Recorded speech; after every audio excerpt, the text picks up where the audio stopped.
Welcome back to Love of Pages, everybody. This is Geek Elite Media's book podcast where a bunch of friends get together, read books, and drink because that's what you do at book clubs. Yes. So this week, while I'm joined by Jessica. Hello. And Stephen. That's me. We are also joined by the lovely Naimah. Aw, so sweet. Who is joining us, hopefully permanently. We are trying to suck her in slowly into the madness. It'll be great. So this week, we're starting off a new book.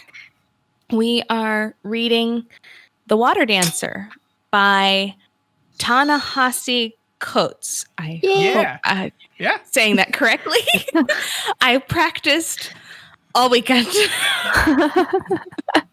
Because I was like, I am not going to say this right. So normally we go through like the whole plot, and I'm still going to try and hit the high points, but the way this book is written, I don't feel like I can hit like the whole plot. It's nice to have a book that has that much in it again. Yeah. Right? In such a short amount. It's just a third of the book, and so much is in it. No. Naimah, how'd you feel? I mean, I liked it so far, so I listened to half audiobook while reading it because text is the way to go. Always buy books. Please support local bookstores, all of that jazz. But I loved it so far. I'm a bit like taken aback because when I first started reading the book, there's a little bit of me who thought the main character was a girl. I think I'm the only one that may have felt that way until it got to the part where it's like, and his son. And I was like, you are a boy. Makes a lot more sense. I could definitely see how you would get that. Yeah. The only reason I don't think I did was because I had read the like synopsis. Yeah. And it uses him pronouns. So otherwise, yes, I could definitely see where you're coming from that. But Jessica, what was your first impressions of the book? How do you feel about it so far?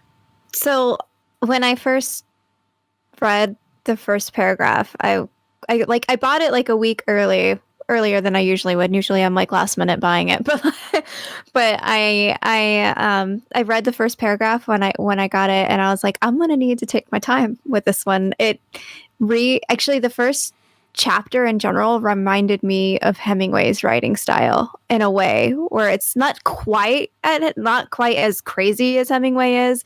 It made a lot more sense than Hemingway does, but like really like thought writing is what it is, where it's like being in someone's mind. It's one of my favorite forms of writing too. And so I kind of sort of went, this is going to be one I'm going to need to take my time with. So I started reading this book earlier than I usually do. Normally I'm like the day of a recording, I'm like reading it during all my breaks. But I'm like, this one, I was like, no, you're going to need to take your time. And I needed it, and I'm enjoying it so much. It's like, this book feels like it's something that I read in high school and enjoyed, not the ones that you hate in high school, but like, and like it feels like a classic novel. Like that's what it feels like. It feels like something that's going to withstand time. This story. Yeah. I like it. Naimah's sitting over there like, yes, I agree. But she clearly... Things I thought. I was like, all the thoughts are written really matter-of-factly. And I'm like, if this was like decades and decades earlier, this would have been Hemingway. Hemingway. Yeah. Stephen, what were your first impressions?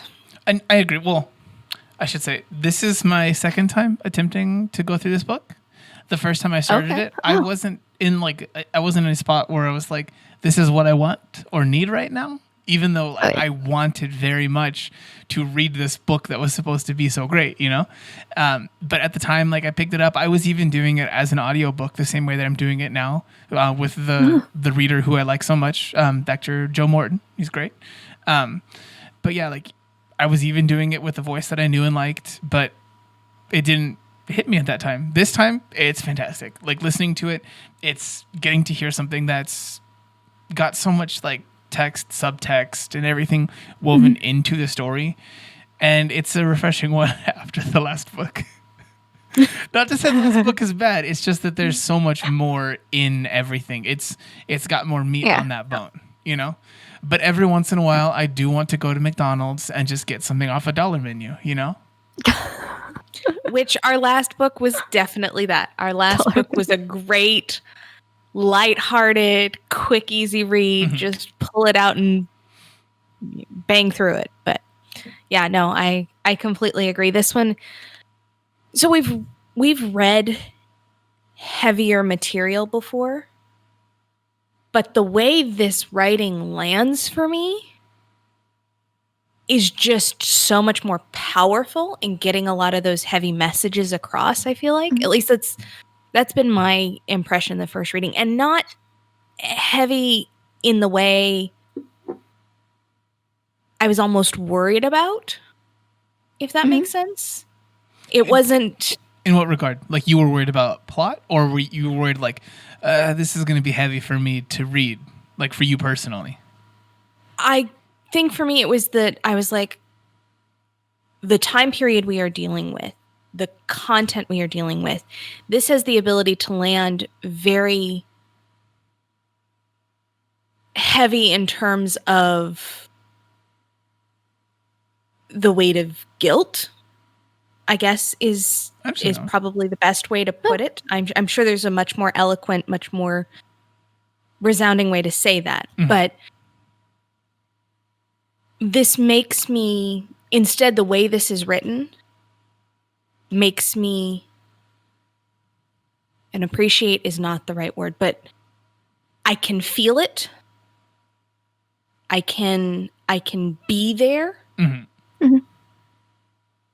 without it feeling like it's trying to blast my head off. Without it feeling like it's trying to make me feel guilty. If that makes sense. Yeah. I think it's very powerful and moving in that way because it does feel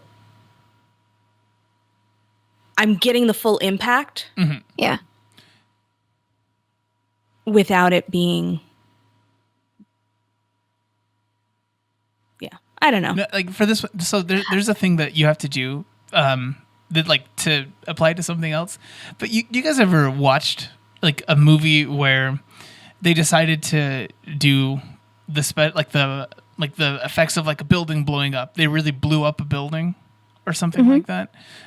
Or like I guess even if you've seen like the first Pacific Rim, even though it's fake, when something hits something else because it's giant robots fighting, they still gave everything like a heft and like weight to it, as opposed to watching a quote unquote building blow up in an episode of Power Rangers where you're like, yeah, this is cardboard. Like that stuff stayed in the air for like way too long and everything.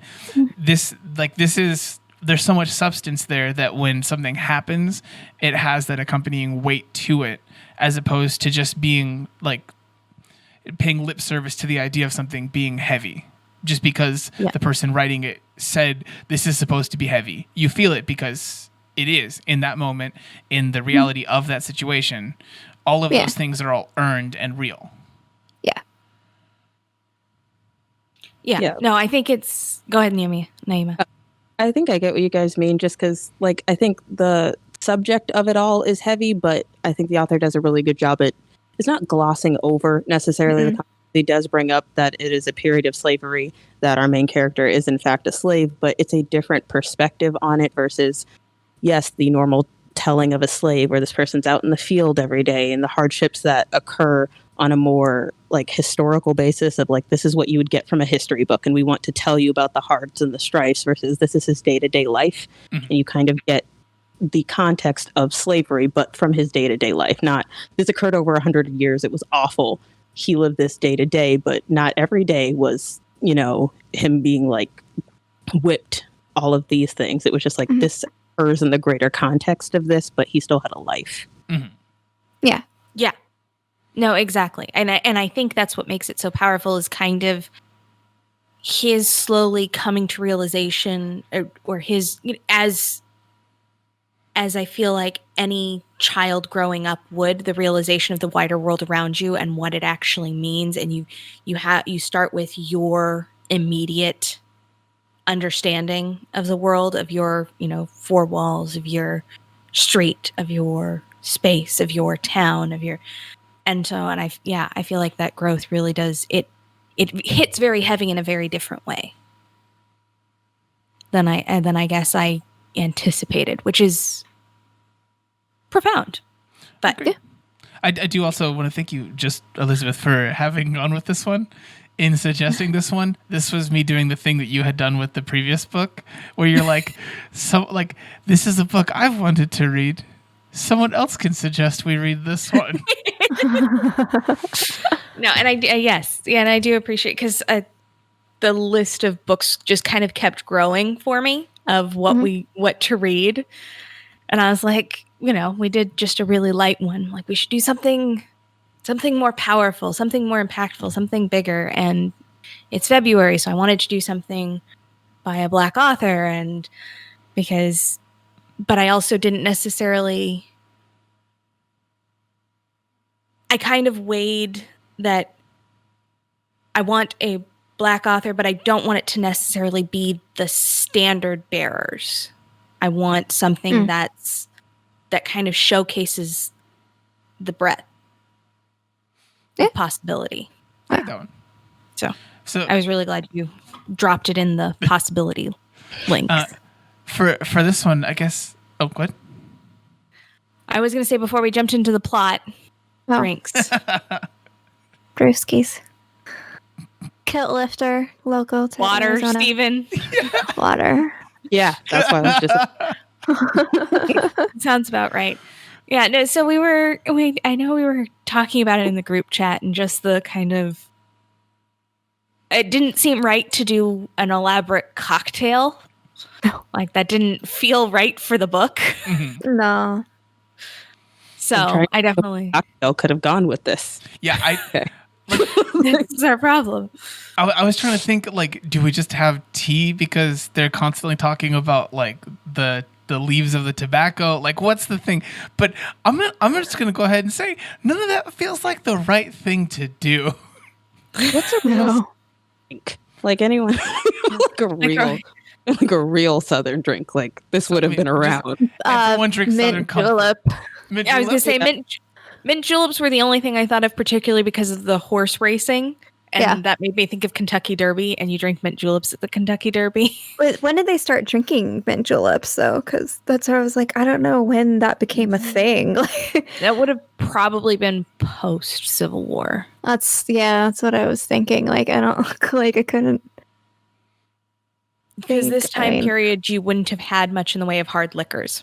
Yeah. It would have been very limited supply options. So for this, you're like, there were still options there. It wasn't as vast. It wasn't as vast. You wouldn't have really had vodka. You would have had whiskey and or scotch. Probably rum too, right? Rum probably would have gotten up there. Rum coming from the Caribbeans, and then beer and wine, and that would have been pretty much it. And your selection on beer and wine would have been pretty minimal as well. I was just imagining. And they wouldn't have really mixed the drinks. You would just drink. You just drank it. Yeah. I was just imagining they go into detail in a part here where it's like, basically, like, all the white people get together, they party for a while, and eventually they've drunk for so long and so much that they get to be doo-doo people, even more so than they already are. And like, in that situation, I was like, so they're just basically like drinking a bunch of like natty lights until their buttholes. Like, that's what's happening here. Well, you wouldn't have had beer that was that low in alcohol percentage. It would be incredibly alcoholic, the beer of that time. You have to remember the beer would have been about 28% alcohol by volume, as opposed to 3. So if that's a lot. If this is it, I was gonna say, if this is anyone's first podcast for this with me here, like, I don't drink, so I don't know what any of these things means. If like my wine is 6.5%, I don't. My Blue Moon is 5.4. 6%. Yeah. So. Yeah. And your Natty Light is about 2.8. Yeah, I was gonna say, like, small. So that's why you can drink those all day. Yeah. While out on the river, because there really isn't much there. But yeah. So we open. So one of the interesting things I found is that, and we've had a book do this. We've had a couple books do this, but it was really done well in this book. We open with almost the end of this first section. Mm-hmm. Yep. So we open with our main character, Hiram. Is that how it's pronounced? Hiram. Hiram driving his brother, as he continually and I cannot pronounce his brother's name. Maynard. Maynard, yeah. I'm really bad with name pronunciations. Naimah, you don't know this yet, but you will. I'm really bad at them. But so he's driving Maynard, and a fancy woman. I do enjoy. I do appreciate the difference in the language feels very different from a very different time period. So I just the titles everybody gets. But you know what it is, though. Like, yes, I know what fancy woman is. At the time, or is it just because like he's like, oh yes, this is what my older brother calls a fancy woman, or is it just like this is what we call them? I think they're trying to hide the discretions of the people who are picking up these services. Yeah, no, I definitely think if not used by the greater society, it's definitely just a label that Hiram has given this section. These are fancy women. We're just going to call them fancy women. It's, kind of like he has given the upper white class the title of quality versus low versus tasked. So I was wondering, wondering about those terms in particular and their like historical context. One of the things that I wanted to look up before this, but didn't think to, because there's got to be some historical basis to this one. I assume there is too. However, I have never run across it before. This is the first time that I've run across these particular terminologies. And have you? Yeah, so you guys are like it's kind of just like highbrow or highborn and lowborn. So it's not necessarily, it is a class structure of sorts, but it's just, I like to think of it more as like, if you've ever watched any movie that like takes place in the South, they're the people that are in like the big plantations on the mountain and all of those things. Those are like your highbrow people. And then you have your people who may have come over by indentured servitude, or they may have come over with just less money, but they, eventually do get their land and their mule and all of that stuff, and eventually do come to also own slaves. They are not held to the same esteem as the people who are, have giant plantations full of people and are able to do whatever they want. Most of those people never, I guess, like brought it to their attention what happens with, their property or what was going on. So I think that was actually really reflected well in the book, is the whole time you had like, I guess them like putting their nose up at people. It's like, oh yes, he won at the races. And all he got was a nod, not a smile, not an acknowledgement, nothing. Just that's it. And that's all he got. So it was kind of showing that differentiation between like, oh, you do have, different levels. It's not just white versus black. You've got like literal categories of people, and sometimes the low-born people or the low people spent most of their time with the slaves. So it's interesting because I love etymology just in general. The term highbrow and lowbrow literally have that meaning in phronology. It's literally tied to like old nonsense concepts of this. Yep. Yeah. How big is your forehead? Just keep it up here and you'll be fine. Hence the reason women have always stenciled their eyebrows on. We can put them wherever we want. Yeah. And I am jumping ahead, but thinking of bouncing off Naimah's point, he does internally have the thought process of, if the low whites realized the difference and were willing to gamble their crumbs for a whole slice of the cake, we could do that. And I found it very poignant and very relevant to today. Yeah, in a lot of ways. in so many ways. Like this is obviously a different kind of system and structure than the one that we're talking about in the book and everything, but there's the very real conversation going on where a bunch of people who worked their way up to making like $16 an hour over time in their jobs over a period of years are now mad at the idea of minimum wage getting raised to 15, closing the gap between what they worked for and then someone else just starting from what they perceive as being higher than what they started with, where it's like the two people on the bottom rung are mad at each other when they should be mad at the person on the top rung of everything. Yeah. Yeah. And then we can get into a whole economics podcast. Yeah. This has been your economics corner. Subscribe to that brand new podcast at patreon.com/media. But yeah, so we open with, I should probably get back to the plot. We will get through this. We open, Hiram is driving Maynard and the fancy woman home over the bridge, which we get the first glimpses of his memories of his mother, or lack thereof. Yeah, like. And he sees his mother dancing on the side of the river. Apparently a very important, the Goose River, right? Somebody correct me. It was called Goose, yeah. The Goose River. And all of a sudden, the bridge disappears underneath them, which I still am at a loss as to what actually occurred. But the bridge disappears underneath them. They go into the water. Hiram struggles, gets himself up, and then he goes towards what he describes as a blue light after a brief discussion with Maynard, basically telling him to figure it out himself because I can't carry you and me. That's just not going to work. And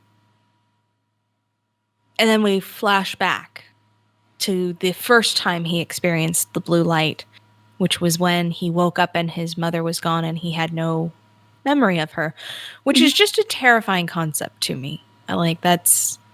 That in of itself is just a terrifying concept, to just wake up one day and not only not have your parent, but to not remember them. Yeah. At all. Especially when he has skill and memory. He has a very great photographic memory. He remembers everything that is said to him and everything he sees and stuff like that. So to just have that much and then lose the most important thing is just devastating. And you felt it too, reading it. Yeah, the scene with him going from that having happened and then going over to where Thena was, just with, I guess, this like offering with him, like it's hard to read because that's real. You know, that kind of thing absolutely happened. Yeah, so he goes over to Thena, who is basically the plantation mean lady. Awesome. I don't know how else to describe her. Like, yeah, yeah, she's the mean neighborhood lady. Is who she's supposed to be portrayed as, but he recognizes in her immediately. And I know that the book talks about his memory so much and his ability to remember. And I don't feel like it talks nearly enough about his skill to read people and to understand people and the power that has. Because most people would look at Thena and just not go anywhere near her. But he recognizes that she's just very honest about her grief, where everybody else just tries to pretend it's not there. Which is a running theme between characters in this book in general. Absolutely. So he goes and he and Thena, Thena ends up taking him in, and they have their rocky start, and then eventually, as we discover his DNA, because father just really isn't a term that should be associated, but His male DNA is provided by So it's like the plantation owner. There was a term that was given to me by a person who was a child of divorce, where it's just dad and bio dad. Bio. There you go. So just bio dad and then father. Bio dad. Yeah. So his bio dad is the owner of the plantation who catches him singing one day and decides to have him and Thena moved out of the fields and off the what he calls the street. So their row of cabins into the main house, where they're given just tiny individual rooms in the basement cellar. And he begins to work in the house, as does Thena. And then eventually, because he shows off his memory skills at a party as a way to, as Stephen pointed out, deal with bored, drunk, mean whites. He distracts them with his memory party games, catches the eye of Maynard's tutor, who's the bio dad's only heir.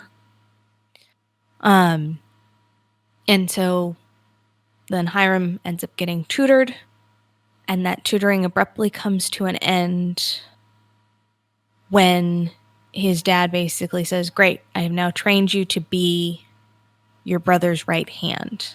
And I found this a very poignant point, because up until this point, Hiram, is discussing the thought process of maybe one day, maybe one day I can prove my worth enough to have a spot to be worthy of part of this land. And then he discovers that really, in that moment, he really kind of discovers that no, my skills are just going to be used for somebody else. Mm-hmm. Yeah. That's all I am, is I'm a tool for somebody else's benefit. So he then continually takes care of Maynard for all of his follies and disasters, until we get to the next big plot point, is the race day, where Maynard wins the races, and as Naimah pointed out in the discussion about class, he wins everything, and still those of means look down on him, because while he is an heir to means, he does not present himself as a gentleman should in their eyes. Yeah. So he's kind of been thrown out of high society. Which, it sounds fine by me. Like, as much as I don't like this person, in some ways it does make him the most likable of all of, like, those kind of, like, doo-doo people. Yeah, I guess because he's just so incompetent that it feels, I don't know. Well, I guess it. It's not so much like it's like that he's. It's not that. I lost what, like, the words I was going to say for this. He's not, like, putting on airs of anything, whereas everyone else, like, that's the entirety of what they are, is like this falsehood, Yeah, that's what it is. Was he's like, this is how all of you are on the inside, that you hide behind your mannerisms, like you're all this person, and that's why, because he's so vocal about it, that's why you hate it, because it's basically you admitting that you guys hate yourselves. Like he is what you are in front of you, kind of thing. Yeah, what were you saying? Yeah. Yeah, what's like weird about all of that is I saw him as this character, Hiram gets really into detail about trying to get him dressed for this event, and it's just like he's not putting off the air. He's wearing the suits, he's doing everything he's supposed to, but it's just not coming off the way it's supposed to come off. Like, there's no way to make him into what they want. And it's like, I don't know if it's like an ignorance is bliss thing, and he keeps having these really harsh smacks of reality of you are not going to be enough for them. But he's like, when I win, I'll show them, like, it'll be this thing. It's kind of like, I think it's a really good thing at the beginning in the first parts of this book where it basically describes as they're like flowing down the goose. That it's like his brother's always been a child. He will always be a child, and he still kind of acts this way. It's just, I'm going to go show him, like, we have to turn around. I don't care if I won. We got to go show them. And it's like, you won. Just win. That's all you need to be like them. Just don't go all and boast about it. But he needs to do this because he's only about proving himself to all of these people. Yeah. No, absolutely. Yeah, well, and that goes to the later point. I think your very thought and expression of it, it goes to that dream that Hiram has later on about Maynard being a child, or I guess it was before the race day, being a baby holding onto the chains of everybody Hiram holds near and dear to his heart, and them just disappearing and him still being shackled to this baby. Yeah, it was interesting that basically, like, some of these people might have had a little more going on still, but one of the biggest through lines in the entirety of him telling the backstory is that pretty much the bottom has fallen out of everything that was industry in this area. So it's just a bunch of people who have like dwindling resources, all like putting on airs to just pretend at each other like that's not happening around them. And just being jerks to each other, despite the fact that they're all in that same situation. Yeah. Yeah. All still clinging to the good old days, as they would probably put it. So, because of that earlier dream and because of what's occurred at race day, Hiram has kind of started to make the decision that he needs out. And he basically states to us or thinks through the process that there were two ways. You could slowly try and work your way to buy your freedom, or you could run away. And the first way is no longer an option because they can now get more for you in trade than you could ever earn scraping by. Well, I think they might have said that entire option was gone now. Like, they don't allow them this even. Yeah. Well, Hiram kind of insinuated that. I don't know that he said that it didn't actually exist. It just didn't really it was no longer a real thing. I don't know. What did everybody else get? Everybody else catch that? Kind of a mix of both, probably. I think he did say that it was like you would never be able to afford it, but I feel like the implication I got from it was that they just weren't allowing it, kind of because they were all losing money because their tobacco crops were starting to fail, which is what tobacco crops do anyway. It's a really horrible plant, but they literally destroy soil, so they always will eventually fail unless you really know what you're doing. And yeah, so yeah, I assumed kind of a mixture of both. Like, he thought it was unattainable because of this, but I think it was really unattainable because they just stopped doing it. Yeah. I think it's just word of mouth type of thing. It's like you every town that existed like right over whatever separation they had, it was right there. So like it was possible, it was a dream that people had at a certain time, but it's money for like blood at this point. So if they saw that there was commodity in these people, even if they didn't need them anymore, because most of like just contextually, like most of the people who bought their freedom back then was mostly from very like amiable, great word to use for like a slave owner, but like at the point where they were like, okay not to have one, where they were just like, okay, well, you know, I lived my life. I'm old now. I don't need this land or these crops. You can, you know, do a little here, do a little there. I'll pay you pennies, less than pennies, and you can buy your freedom from me. Those are the people who ended up in those free towns versus like, yes, if you were an able-bodied, strong, young person, there was no way for you to buy your freedom in that context. Yeah. No, absolutely. So on race day, we also get introduced to Hawkins, Amy, and Christine, right? Hoping I got the white woman's name right. Kareen. Was it Kareen? Yeah, Kareen. Or Kareen, yeah. Yeah. Yeah. Kareen. Miss Kareen. Miss Kareen has been promised to Maynard because she is a apparently very business savvy heiress to a large amount of land, and she knows what she's doing, but she's a woman, so she still can't make deals, she still can't do things, so she needs a husband that she can basically control, and Maynard needs a wife that will handle all of the actual business end of things. So a deal is struck prior to race day, and her right-hand woman is Amy, and her manservant, I think is the term that they use, is Hawkins. And Hawkins makes Hiram very uncomfortable. Which he does seems not fair. I don't. This, Sure. say it again.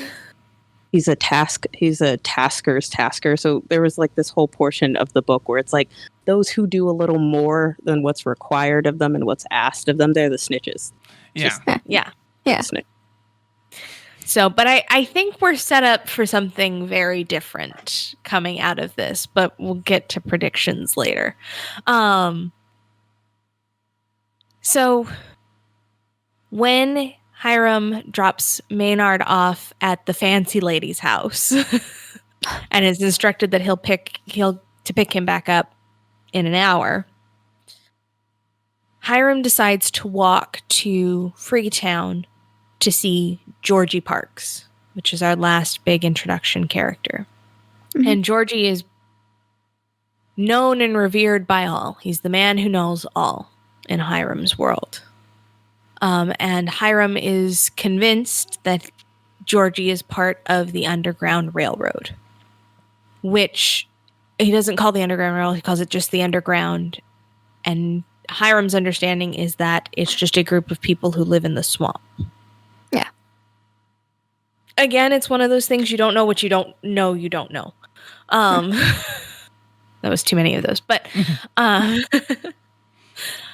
so he goes to talk to Georgie about feeling the need to get out. And Georgie basically tells him, forget it, find a wife, pretend to be happy, and move on.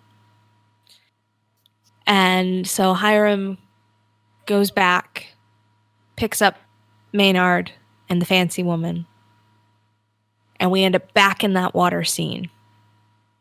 And we get past the blue light at this point. Mhm. And Hiram finds himself at the edge of a fallowed field. And the plantation's name is Loctus? Is that, how do they pronounce it in the...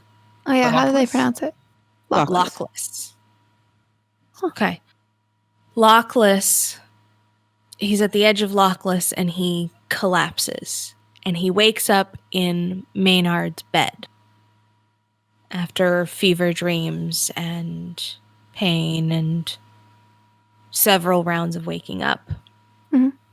And when he wakes up, he sees Sophie, who we had gotten introduced to a little bit before as a potential love interest, but not really in depth. And Yeah. even as our narrator protagonist discusses, at that point, he thought of love as something that just was explosive, a fire, instantaneous. It was not something to be built. It was not something that took time or interest. It just existed. Mm.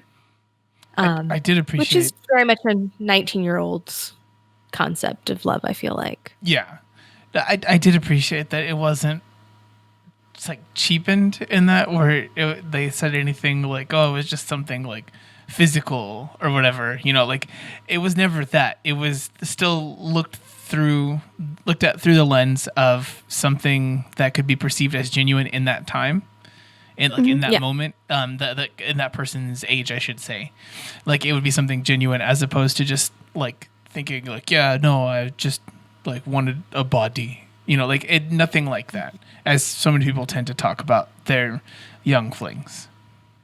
Yeah. Yeah. So he gets better and he gets told that the story is that Hawkins found him on the bank of the river. Dripping wet, unconscious. Hiram discovers through his own investigation that he definitely did end up in the fallowed field of Lochless. And so he doesn't know why Hawkins is lying. Mm-hmm.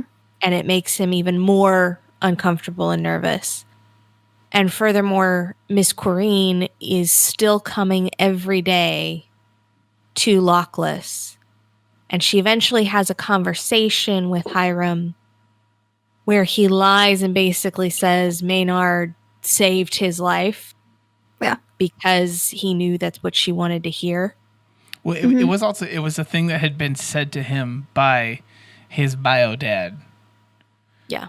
And Maynard loved him, and it's like he gave his life for you, and it's like, yeah, it's like no, he did not.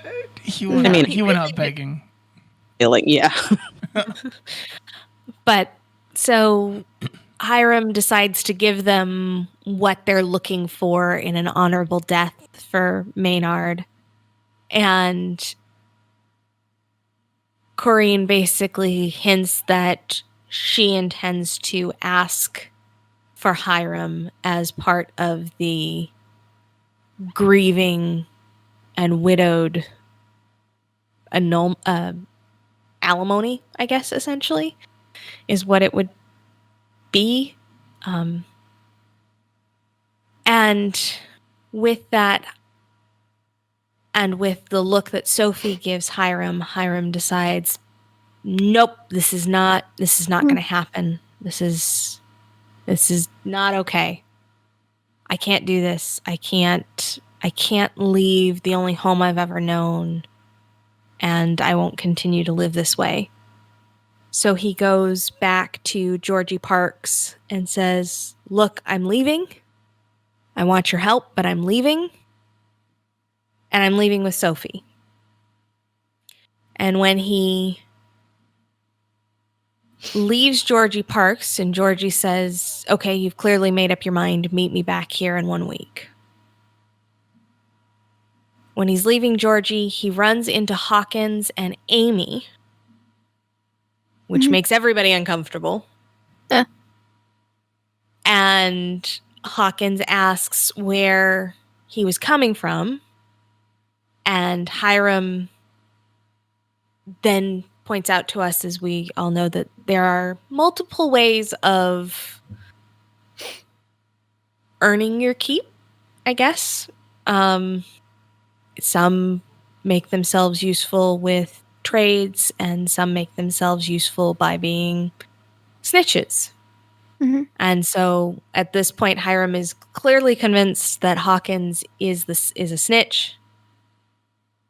And then, oddly, his old professor shows up out of the blue as if he's got an appointment with Amy and Hawkins. They depart ways at that point. Hiram picks up Sophie, lets her know that they're leaving. Mm-hmm. He is essentially, at that point, decided to leave. He kind of burns all his bridges with everybody, for lack of a better term. And we close out the end of chapter 8 and the 2 pages for chapter 9. He and Sophie appear at the rendezvous point, and Georgie comes, and behind him are 5 men of the slave catcher. Yeah, and they all work for the guy who Sophia is like entangled with, I guess. Right? Her master. Yeah. Yeah. So we end with the 2 of them locked in the quote-unquote jail, which isn't a jail for criminals, but a jail for escaped slaves and those who are going to be sold. And that's the end of the first part of 3. Mm-hmm. Anybody have any? I know Naimah has notes. So what did I miss that you want to talk about? Everything.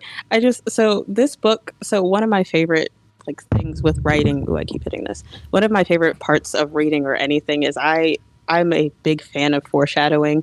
It's one of my favorite things. So anytime I see a connection of something that's introduced at the beginning of a book and then they just keep mentioning it through and throughout the book, it becomes like this thing, and obviously it's leading somewhere. Not all books do. I feel like this book is leading somewhere with this. It's like really particular that it's, his uncle's girl that he's interested in, and this is the one that he ends up with. Yeah. And all of that stuff. But they bring up, like I think you brought up, there's all of these different stories as to the event or the bridge incident, and no one seems to actually know what happens except Hiram, and his memory, oddly enough, is like a little weary on the subject, where he has this very, very large like persona of having this great memory. I know this book is supposed to be like partially magical and then also like partially reality. I tend to just push straight past the magical and make up a logical reason for everything. Obviously, as goes into like fugue states, and that's why he ran off the bridge, and that's why he doesn't remember as much. But to me, I feel like that's going to become like a really large thing with like why we have it chalked up to the fact that he reads people really well, and so with Kareen and feeling that she needed that explanation, he gave that explanation, but he also allowed that explanation to be told to his father, but he didn't tell his father that Maynard saved him. Like, it was very specific to leave that out for some reason. And then there's the story that Hawkins saved him, and then there's the story he knows where he washed up somewhere and he has this coin, which has to in some way be relevant, or they wouldn't have brought it up that many times. Yeah. But I really do appreciate like all of these sort of recurring like moments where they bring up what happened during the like first 5-page spent of the bridge disappearing. But as for predictions, I honestly do not think that this is just me loving a twist, but I want it to be that they were brought there as a part of the whole situation. Like maybe those people that work for, that came with, what is his name? The slave catchers, that came with them. With Georgie Parks? With Georgie Parks, yeah, aren't necessarily what they seem, because, I mean, they could have, like, we had this whole deep explanation of they could have done anything they wanted at that period. Yeah. Like, there are no rules, and they've made this very clear that Virginia and its slave trade has very rapidly declined recently. It's not Mississippi, it's not Kentucky. Those places are functioning. Virginia's no longer functioning. And so they could have done whatever they wanted. They had rope. Have done anything, and instead they bring them to a jail and leave them there. So my plot twist is this obviously can't end here. We still have 2/3 of this book left. This is our main character, but I have a feeling that maybe Hiram makes it out and Sophia doesn't, or she gets taken back, of course, to her master, because he's not giving her up anytime soon, but somehow Hiram gets away. Okay. Jessica, any thoughts, predictions? I feel like, and because I know there's some magical element in it, I'm not quite for sure what the magical element is yet, but I feel like, what's his name? Hey, the Hiram. snitch. Oh, Hiram. There you go, the snitch. I feel like Hiram's the main character. Hawkins. Oh, no, not Hiram. No, Hawkins. There we go, Hawkins. I feel like Hawkins saw it, because I remember that whole time before that thing happened, Hiram was saying that it seemed like Hawkins was following him or something, or keeping eyes on him. So I feel like Hawkins does know whatever it is that Hiram can do. And I feel like that's why Corinne wants Hiram.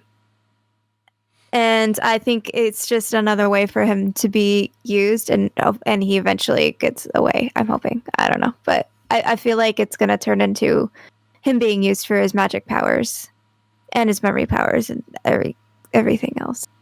I'm thinking.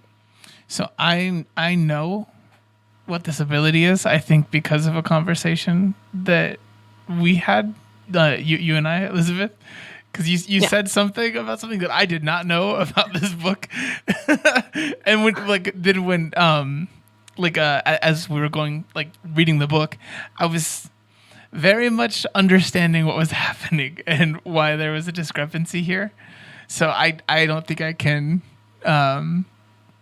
like forecast any events with this one because I came in with knowledge already. Okay. So I'm going to avoid some predictions for the same reason. I looked at the Wikipedia page because I was trying to decide on a book. So I looked at the Wikipedia page. They put a lot on Wikipedia pages of books. Yeah. It's a real trap. They It's put dangerous. everything on it. They put it's this big. basically it's basically the new version of Cliff Notes. Yeah. So I'm going to avoid some, but my prediction is I think Hawkins and Amy are the one who are going to get them out of the jail. I think they are the ones part of the Underground Railroad with the professor who happened to, on the last day of tutoring, teach him about the North Star. Oh, yeah. I foreshadowing forgot thing. that. Yeah. I forgot about And that. then happened to have an appointment with Amy and Hawkins. And to me, what better way to throw everybody off your track than appearing like a snitch? If you appear to be a snitch and just give not bad information, but you can always give information that's not particularly useful. Information that's a day or two old. Information that, they already knew, but just confirming their information. Mm-hmm. I mean, now that you say that kind of stuff, it gets me thinking of maybe he was just feeling Hiram out because, like, the whole underground, you need to be a certain kind of tight-mouthed person.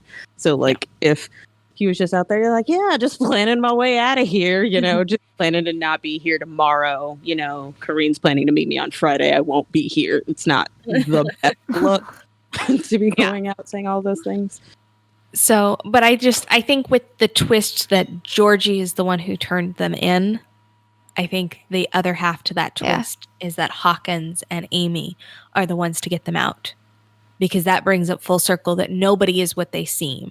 And that's kind of the whole point of the Underground Railroad is things aren't what they seem.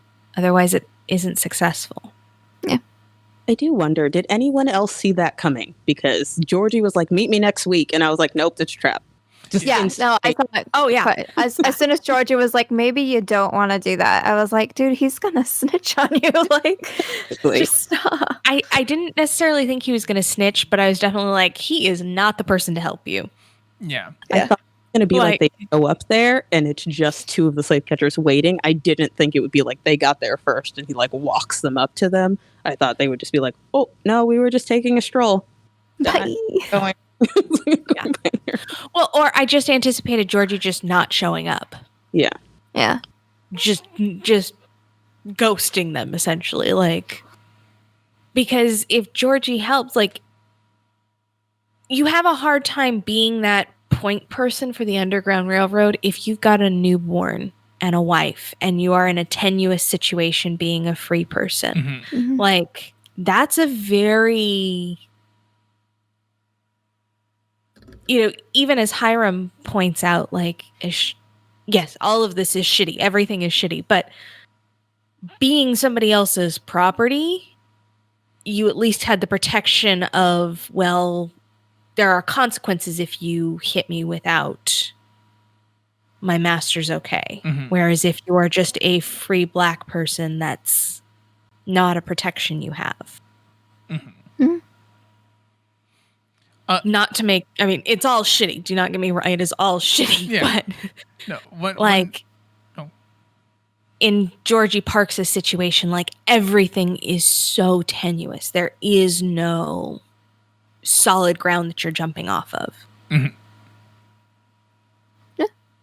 And that's why I found it just weird in the concept of just like knowing so much. It's like everyone learns generally something about slavery, like growing up in schools and such. But like there's like another layer to things of like he was known as being this person widely. It wasn't like it was a secret. Hiram was blatantly in daylight walking over to like Freelander, the Freetown, like conversing and commingling, and that just wouldn't have happened. Like there's no way that would have been like, yes, this is the guy you want to talk to do the most like illegal possible thing you can do as a slave. Mm-hmm. Yeah. Like, that was all suspicious in itself. It's like, we're not going cover of night. You don't want to have this conversation elsewhere, or code words or nothing. Okay. Sure. Yeah. For it to just be out there in the open where he got to like even go over to his house, go for a walk together. That's all very odd. Yeah. No, absolutely. Absolutely. Okay.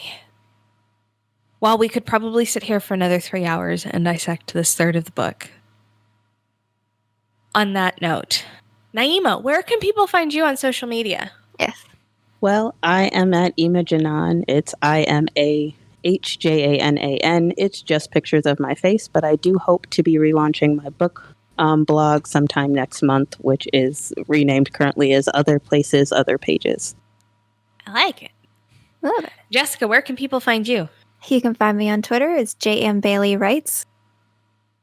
And Stephen, where can people find you? Come and find me on Twitter. I'm at Peppermint Gent. That's short for Peppermint Gentleman. Come and ask me about the great movement. #Double Dusted. I was just going to ask you if there was anything you wanted to plug. On that note, you can find me with the rest of Geek Elite Media at Geek Elite Media on our Facebook page /Geek Elite Media. Archived episodes of this podcast and other podcasts can be found on our website, geekelitemedia.com. Please remember to rate, review, and subscribe to us on whatever podcatcher you have. And if you have a couple extra dollars in your pocket, we would love to get your support on our Patreon page. But until next time, this is the Love of Pages, reminding you to keep turning those pages and always remember to Geek out. geek out. Out.